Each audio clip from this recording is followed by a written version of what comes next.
Get started here. I'd like first to introduce.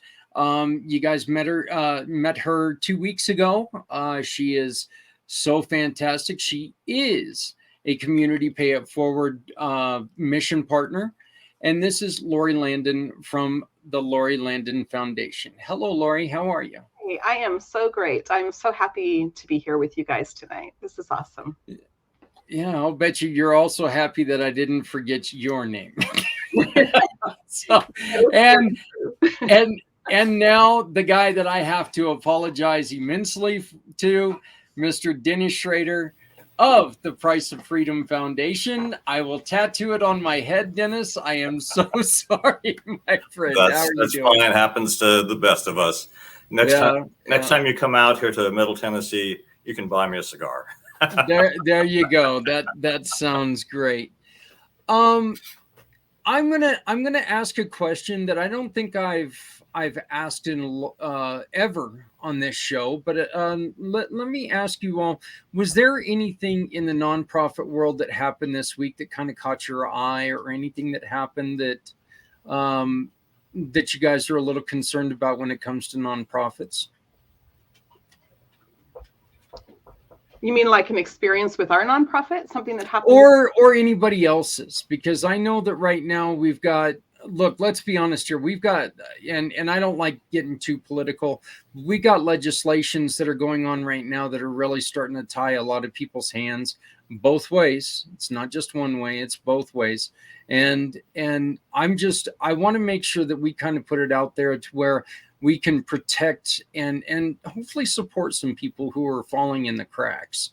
So, the answer might be no, I don't.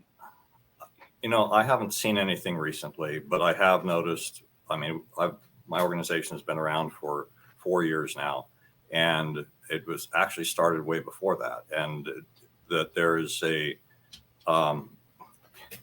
you try to do something good, and there's always unintended consequences. And so the tax code, they raised the standard deduction, which put a lot more money back into the pockets of the working class and the poor.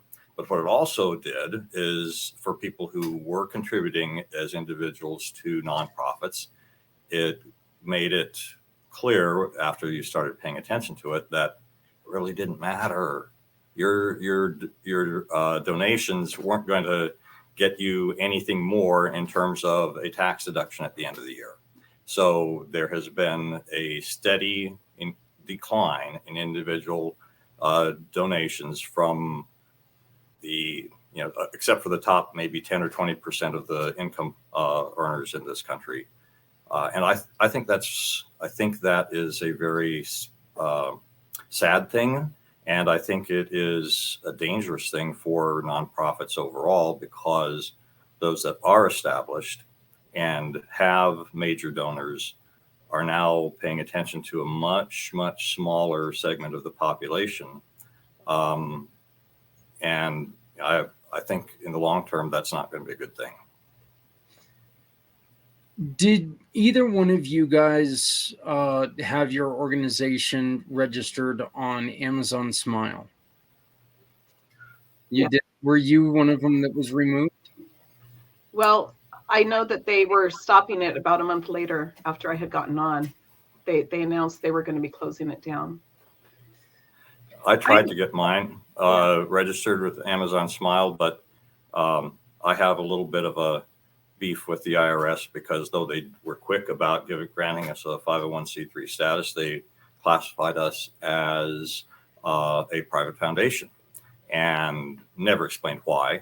And Amazon Smile is not applicable, would not accept us into that program. And there's a lot of other potential funding sources that, as a private foundation, you just are excluded, because they assume that you've got a ton of money and that you're the one that has the deep pockets and you don't need their help. Well, it's not the case with us. And IRS is not really good about explaining how or why they did what they did. And they have a 5-year program for the folks that have the deep pockets to go from a private foundation to a public charity, which is just more Well, time like I and said, effort and stuff that we can deal with. But that's one of the reasons why I am so adamant on us continuing what we're doing with my program, because you know what, Dennis, Lori, and Stephanie, you know this as well.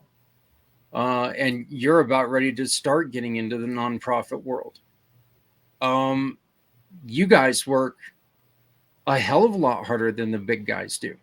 You guys don't have that staff that that can go out and do the things. You guys are the nonprofits, and that's the reason why I think that what has happened there. I'll be honest with you, it makes me sick. It really does, that they're going to still support the big guys, and the little guys again.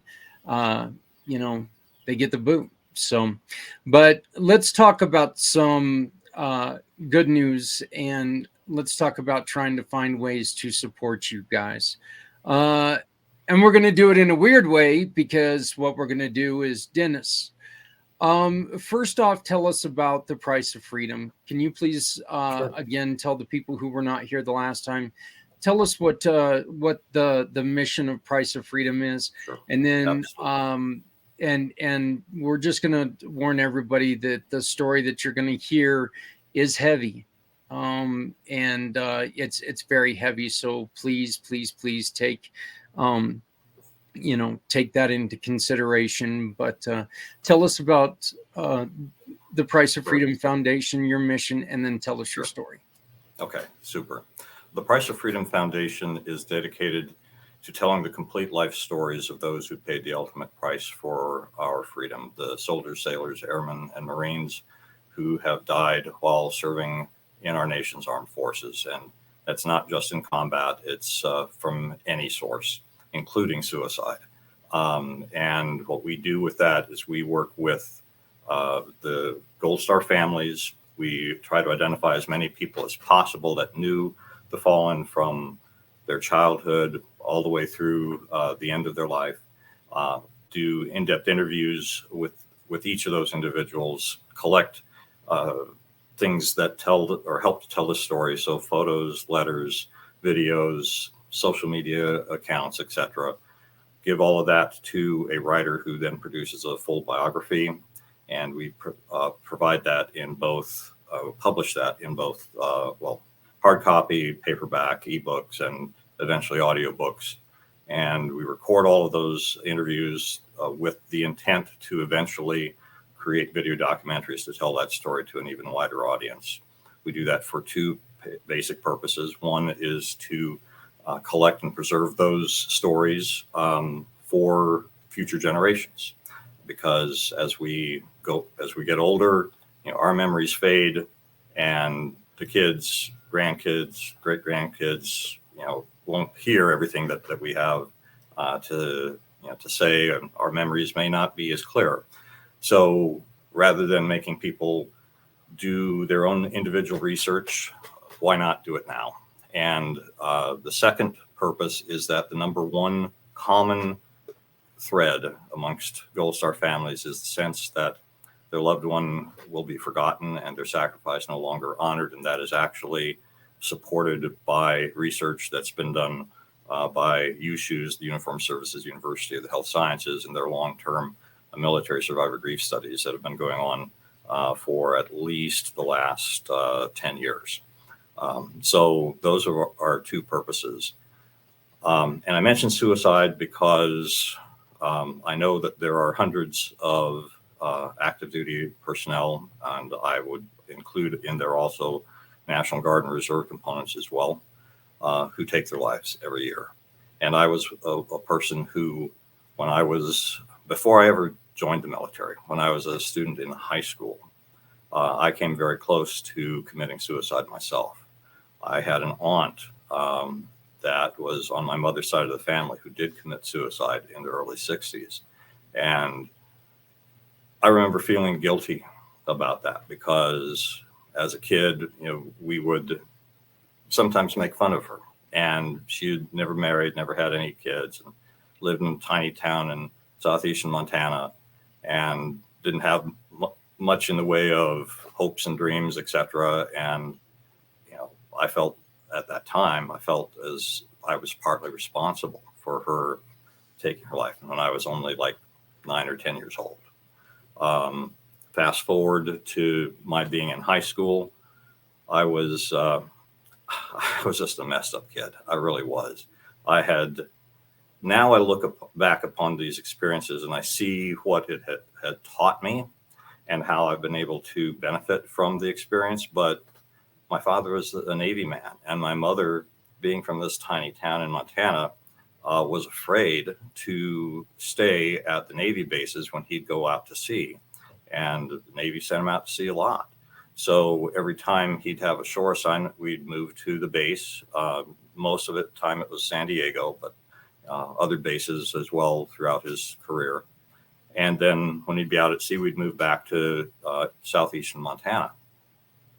And I changed grade schools, I think 9 times in 8 years.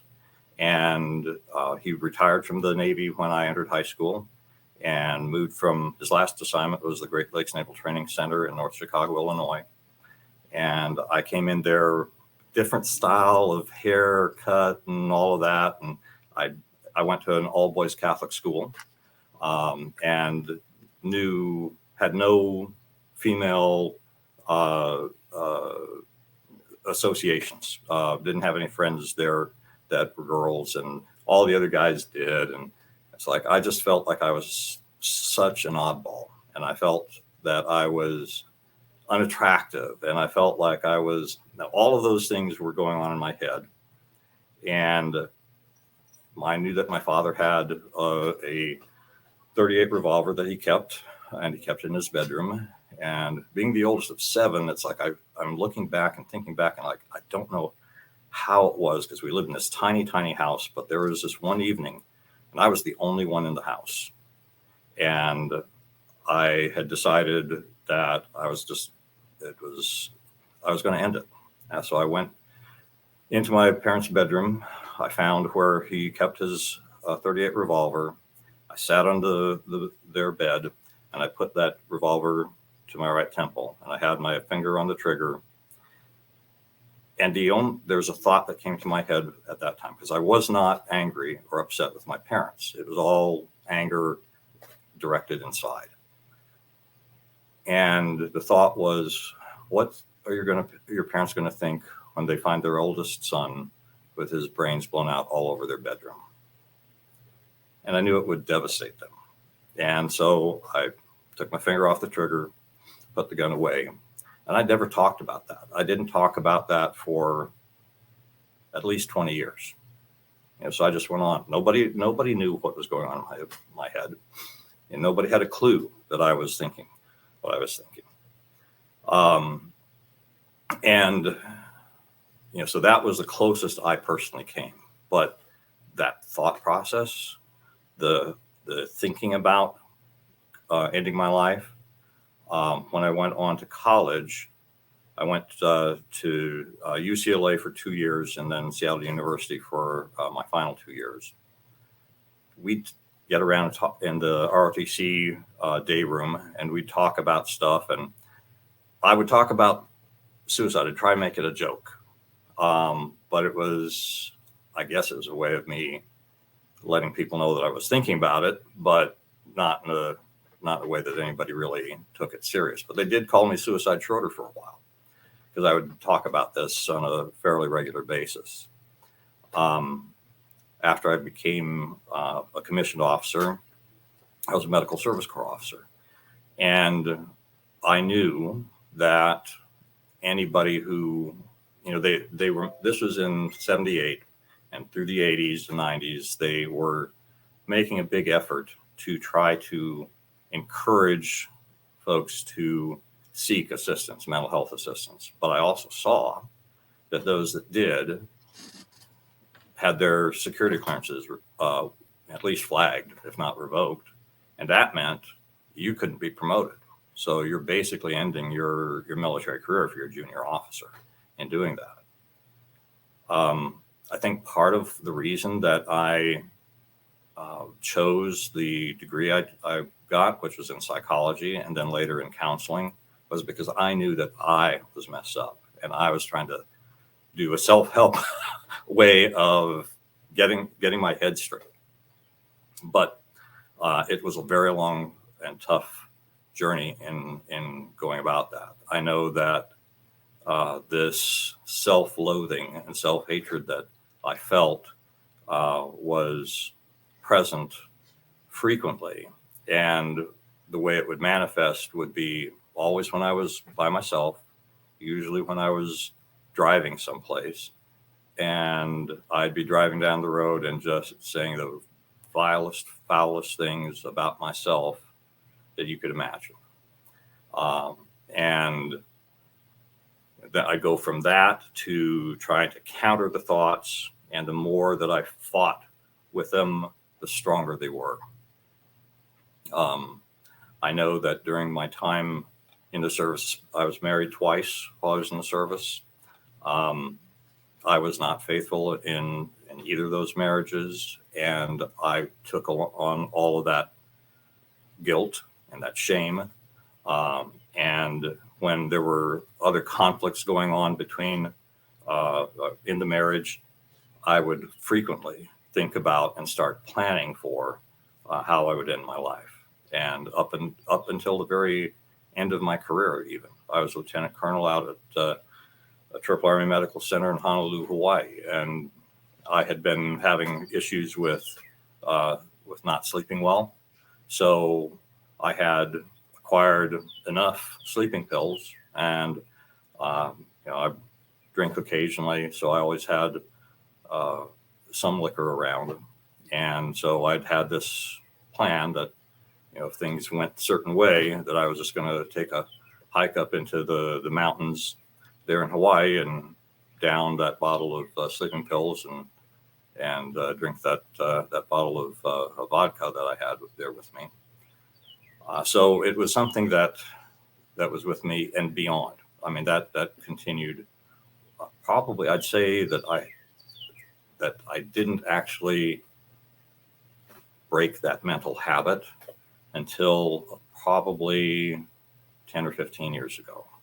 And I'm almost 67 now. So I was well into my 50s when this changed. And I can't really put my finger on why. I can't really say this is what it was that helped me to do that. I do know that after I retired from the military, that what I discovered for myself is that I called these mental storms. And rather than try and fight these horrible things that were going in my head, I would find a place like here in this room right behind me. There's two doors, nice big walk-in closet. I'd go into a closet like that, shut the door, and just let the mental storm rage. And I wouldn't try and fight it. I made a commitment to myself that I wasn't going to do anything about it. I was just going to sit there and let it go and ride out the storm. And an hour would pass maybe, and it would be over. And then I'd go back about my business. And I know that, and that's been my personal experience with almost committing suicide and having thought about it for 30 years or so and the like. And so I have an empathy for those that are suffering in maybe similar ways, and for those who have actually taken that step, and for the families of those who have. Because I mean, I'm so thankful that thought came into my head that reminded me that at that point in time, I had a mother and a father who loved me and had no clue that I was thinking about this, no clue that I was going through any of this. And I was able to think about them and choose to not take that step. And so I'm hoping, and part of what we want to do with our stories with the Price of Freedom Foundation is to include those families. Because I honestly, I think that servicemen suicide, I think those families are excluded from the Gold Star Family program, and they shouldn't be. They should not be. That was it's a problem. It's a problem in the service. It's a problem in our society here in the United States and worldwide. And it's something we should do everything that we can to help these individuals, people like I was, to be able to see that there is a reason to go on another day, and that there are options. When those families, I'm sorry. First off, thank you for sharing that, Dennis. I know that's a very, very difficult story. But when those families are not included, isn't that kind of like what we were just talking about with Amazon? You're kind of telling us that you can pick and choose who's worthy. It actually is. That doesn't make any sense to me. It is. And actually the first story, our first book that's due out any day now, we don't know, but it was most likely a suicide that the Navy decided they were going to not call a suicide. Our first story is the story of Alfonso Abdalemos, who was 18 and a half years in the Navy, born in the Philippines, served in the Philippine Army, had a wife and 3 small children, and he was lost at sea off of the USS Kitty Hawk. Storm at sea, so it was late at night, so there's a possibility that it was an accident, that he could have slipped, fallen, gone overboard, but he had had a suicide attempt 11 years prior where he had slashed his wrist.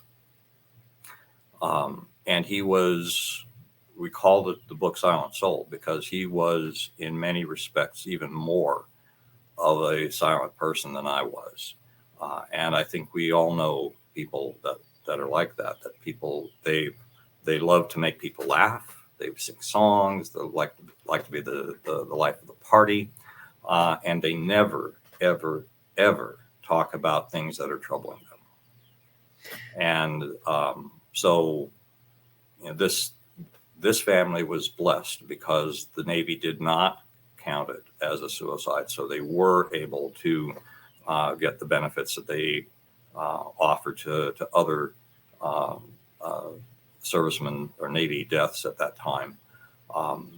But then the family believes, and that we believe, that it was at least a 50% chance or more that he took his own life. 18 and a half years, you're thinking, I got a year and a half to go. What am I going to do after I leave the service? Yeah. Am I going to be able to support my family? Who am I, and how am I going to define myself when I no longer have the uniform to wear? All those kinds of thoughts, I'm sure, were going through his head. And since he never talked to anybody about those kinds of things, we really don't know if that was the motivation or if actually something else happened to him. We really don't know. Yeah, it's one of the things that we hear quite often, and a good friend, Brian Gibson, says, every time I came home from deployment, my wife had a different husband. Mm-hmm. These kids go in simply that, as children. They don't come out the same people ever. I mean, there's a new training the government takes, and they put a training in your head. You become what they need you to be. And they take out who you were. And, I think it's one of those times that I don't think that they put back in enough of who you were allow you to become who you were. So when you get back out, people will understand you a little bit more, because, you've got experiences that your high school friends that didn't join, they're not going to know. Your wife, as much as she's going to try, your wife or husband, as much as they're going to try, it's not like they're going to be able to sit there and they're not going to be able to hold a conversation with you and completely understand what you're going with. So the family aspect that all of us have talked about, I think that's so important. Dennis, what are some of the things, other than obviously we want people to help by buying bottles of wine right now, but what are some of the other things that can really help out the Price of Freedom Foundation? And I'm going to preface this by saying one of the best things that you can do for the Price of Freedom Foundation is tell people about it. If you tell people about it, every time you tell one person, you're actually probably telling four, because that one person that you tell is going to tell somebody else, and we're going to keep talking about it. And that's how we can take these smaller nonprofits and we can make a difference with them. Okay. So, but other than spreading the word and financially, what are some of the other things that people can help you with? Basically, we're a volunteer-run organization. Nobody here, we don't have the resources to pay anybody. Eventually, someday, I hope to be in that position where we can. But we have some very specific needs. We need writers. The writer who wrote our first book took 5 months of his life to pour into it. We will be paying him a royalty on any sales that we get. So he will get compensated, eventually. But we have 3 other families currently that we're wanting to support, and we need writers for those stories. So if anybody's published a book, or maybe they haven't been published, but they know they can tell a good story, we would love to have you join us as a volunteer in that capacity. We need researchers because although many writers are also researchers, we don't want to put all of that burden onto just the writer's shoulders.